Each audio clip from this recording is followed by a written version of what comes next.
Well, good morning. I'm Daniel Dalp, and this is For Your Sunday Morning Drive, the short podcast designed to help put us in a Colossians 3:2 mindset and focus our minds for worship on those hectic Sunday mornings. And I wanted to share with you some exciting news. For Your Sunday Morning Drive is now in partnership with the Ministry League network of podcasts. And if you aren't familiar with the Ministry League, they offer some great resources to help build up and equip the church. So please check them out at ministryleague.com or download their app. They are a fantastic place to find worship and study materials for both your congregation and your family. There's some wonderful resources there. I've been checking them out all week, and I encourage you to do the same. And I'm truly honored to be part of such a great work and encourage you to check out the other fantastic podcasts on the Ministry League network. It is my prayer, as always, that you're having a great morning. So let's get into it. This is episode 5, Hailstones and Mustard Seeds. Let's go to church.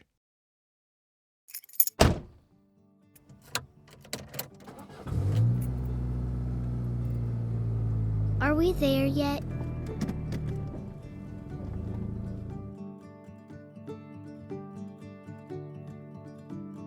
Have you ever been through a storm? The kind that really scares you, the kind that makes you run to the basement. Well, recently there have been some pretty devastating storms that have rolled through our neck of the woods. In fact, our property was grazed recently by an F2 tornado.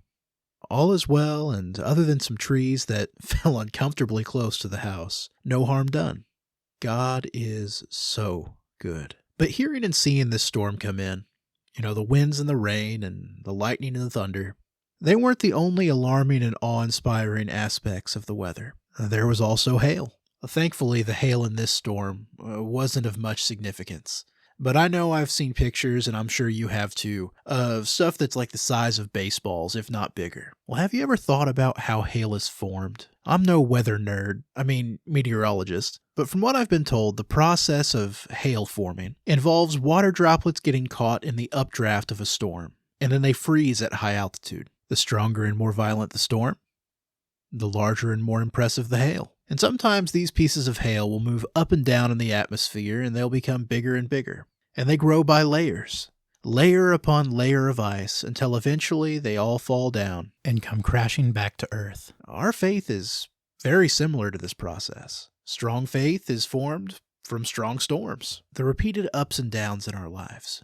Getting knocked down, stumbling, and getting back up again, each time with more endurance to face the challenges ahead of us. James chapter 1 verse 2 says, "Consider it all joy, my brethren, when you encounter various trials, knowing that the testing of your faith produces endurance." In the same vein, even a little faith, a faith that starts out small, can grow eventually into something incredible, built by the trials of life. Matthew 17:20. "And he said to them, because of the littleness of your faith, for truly I say to you, if you have faith the size of a mustard seed, you will say to this mountain, move from here to there, and it will move, and nothing will be impossible to you." A strong faith is a process. Don't get discouraged. Keep on building it, and don't stop.